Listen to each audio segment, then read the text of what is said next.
Bien, vamos a continuar con la tercera conferencia.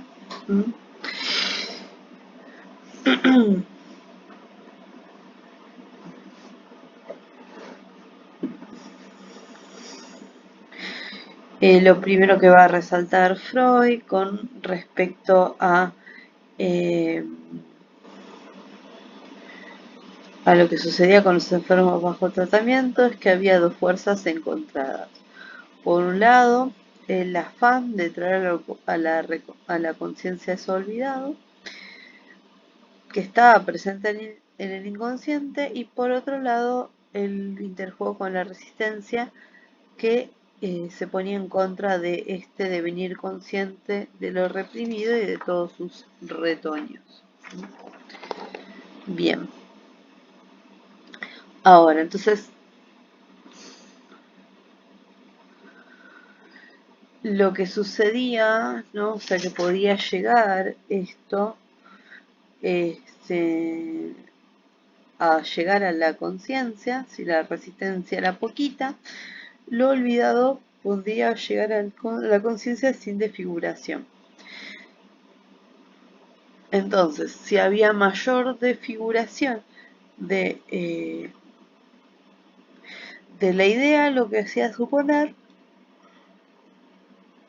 es que habría mayor resistencia al devenir consciente. Entonces, lo que plantea Freud es que la ocurrencia del enfermo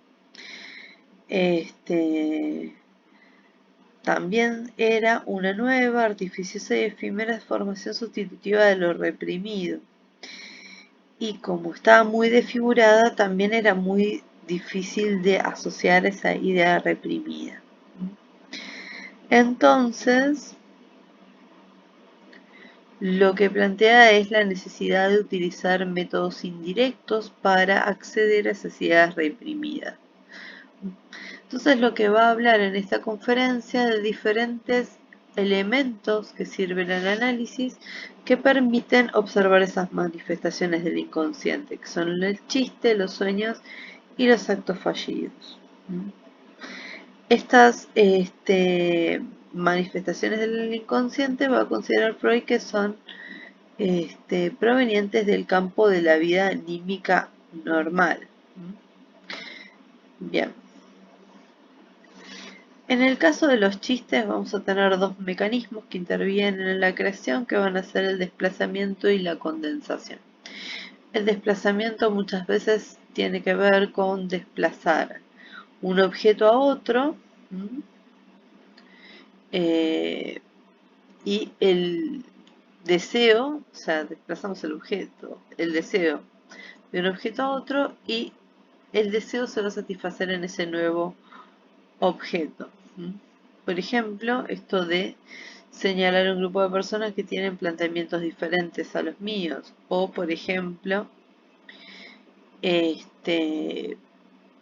el caso del chiste que se observa en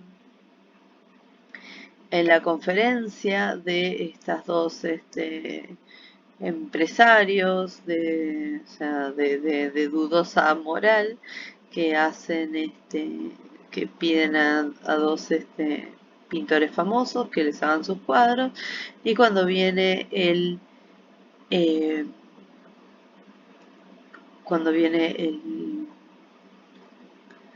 crítico de arte, el comentario que hace: ¿y dónde está el Salvador?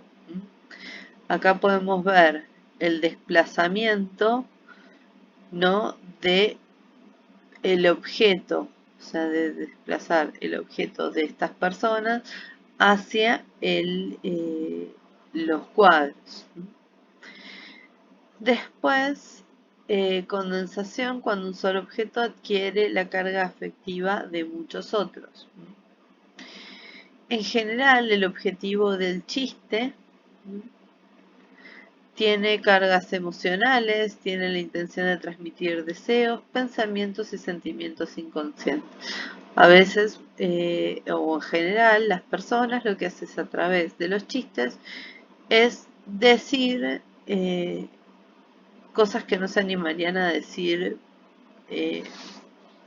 abiertamente. Entonces de esa manera se deforma el mensaje un poco.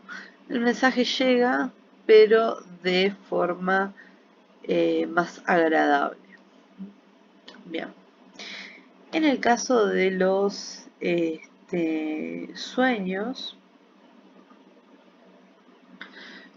lo que va a plantear Freud, que los sueños son formas excelentes de acceder a los deseos inconscientes. O sea, el análisis de los sueños, ¿no? Su interpretación, él va a considerar que la vía regia para el conocimiento del inconsciente, de hecho, él va a considerar que a través del análisis de los propios sueños uno puede hacerse psicoanalista. Lo que va a plantear básicamente que todos los sueños tienen como función el cumplimiento de un deseo.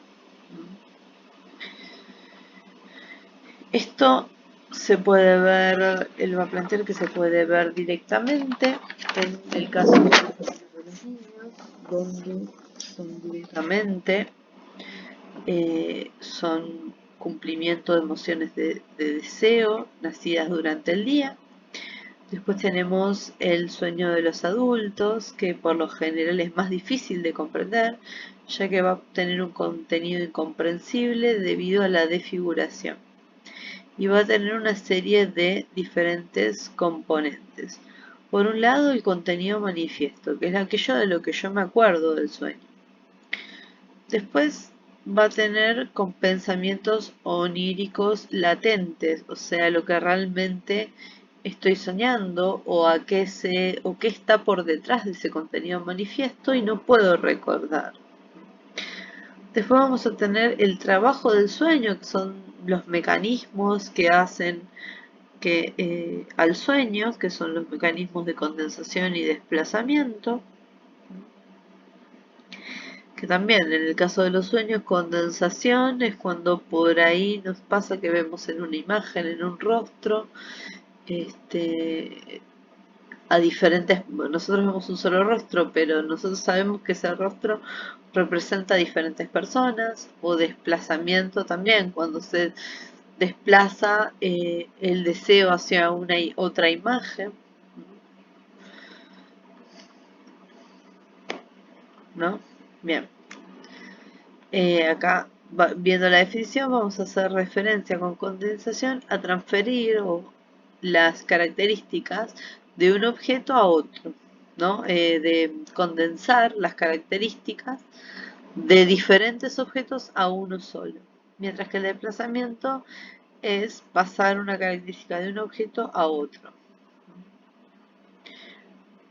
Que por ahí veo yo la cara de una persona, pero en realidad es la de otra. Yo sé que es que hace referencia a otra, por más que yo lo vea de cierta manera.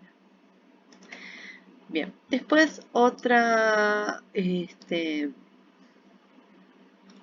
elemento, otro artefacto que podemos utilizar de la vida cotidiana tiene que ver con los actos fallidos, que es el olvido de cosas, deslices cometidos al hablar, deslices en la escritura y la lectura y el perder o romper objetos. Freud va a considerar que todo esto tiene un trasfondo inconsciente. O sea, lo que va considerar que no son cosas insignificantes, sino que están determinados por la vida anímica, que están expresando impulsos escondidos en la propia conciencia que transmiten deseos inconscientes y vivencias cargadas de afecto que han sido reprimidas.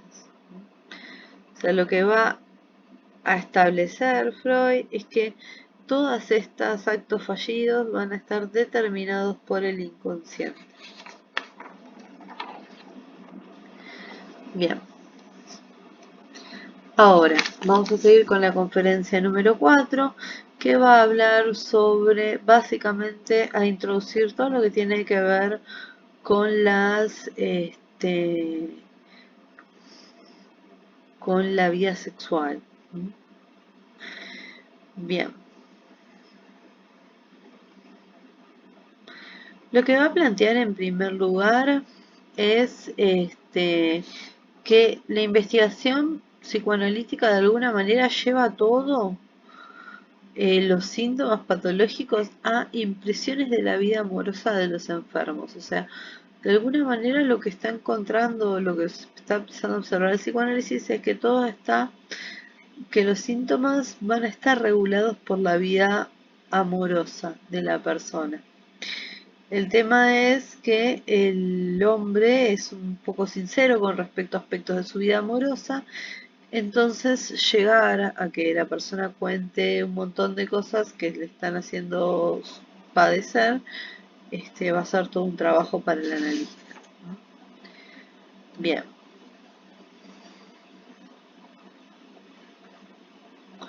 Ahora, esto es importante con respecto a las significaciones del psicoanálisis. Lo que va a considerar es que la terapia no es nada insignificante.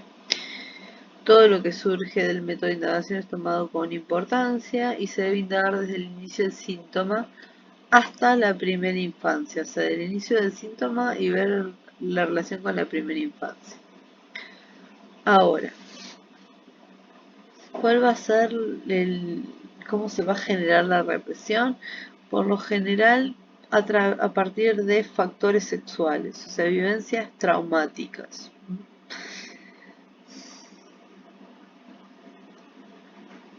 O sea, en la infancia hay una serie de emociones sexuales que van a explicar la susceptibilidad a diferentes traumas. La cura de la enfermedad se da en la indagación general y entonces por estas razones vamos a incluir tanto la pubertad como la infancia en esta indagación.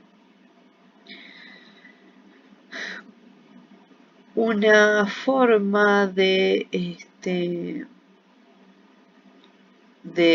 asociar el surgimiento del síntoma para lograr la cura es haciendo consciente las huellas némicas de la infancia. Bien. Ahora, lo que va a plantear Freud, y esto es bastante novedoso, con respecto a las concepciones que había hasta el momento, tiene que ver con las concepciones de la sexualidad infantil. Lo que va a considerar Freud es que existe dentro del desarrollo diferentes fuentes de sensaciones placenteras. O sea, Freud va a considerar la idea de placer sexual en un sentido amplio. Nosotros en general asociamos el placer sexual con el placer genital, pero Freud lo va a decir en un sentido más amplio. Cualquier situación que para el sujeto, el individuo, sea placentero, va a ser considerado de tipo sexual, o sea, cualquier sensación agradable. Entonces, por eso va a hablar de la pulsión sexual del niño, del autoerotismo y las diferentes pulsiones, ¿no? Más que nada porque al principio el niño, o sea, su placer sexual va a ser independiente de la función de reproducción.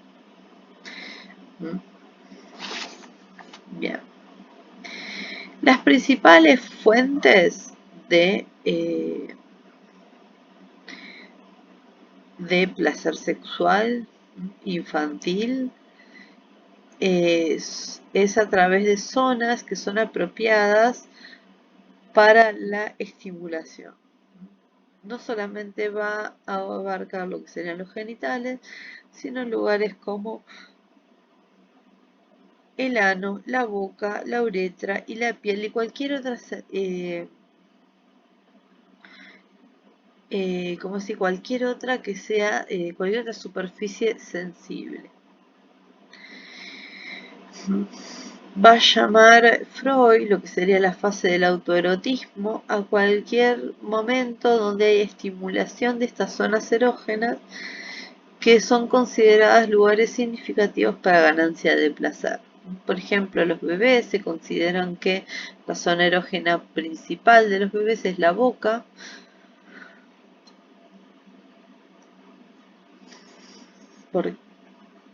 porque digamos, obtienen su primer placer a través de el tomar el pecho, la mamadera, y también es la forma que tiene el niño de conocer su entorno a través de la boca. Por eso todos los objetos que conoce se los lleva a la boca. También lo que va a plantear es que las pulsiones presentan pares opuestos. Siempre va a haber una pulsión pasiva y una activa. O sea, una pulsión pasiva a la que le va a corresponder una pulsión activa. Por ejemplo, aquellos que tengan placer en infligir dolor, que serían las personas sádicas, o sea, las personas que tienen gusto por lo que sería el sadismo, van a tener su correspondiente pasivo con el masoquismo. Después otro concepto que va a considerar Freud es con respecto a la elección de objeto. La elección de objeto hace referencia a quien nos enamoramos.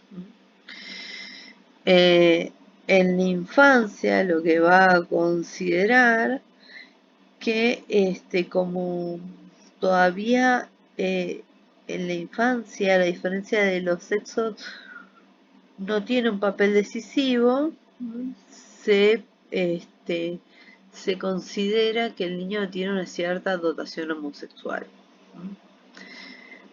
Bien, y a partir de la educación van a aparecer una serie de imposición de diques, o sea, de parates a estas búsquedas de placer, ¿no? Esto es lo que va a generar las sensaciones de asco, vergüenza moral que van a influir en la represión. Ahora, ¿qué pasa con la pubertad? O sea, antes de la pubertad vamos a pasar por una etapa de latencia donde de alguna manera parece como que el intersexual ha desaparecido, por lo general por imposición de estos diques de asco, vergüenza y moral que surgen por la educación. Y en la pubertad la pulsión va a pasar al servicio de la zona genital y de la reproducción en primer lugar.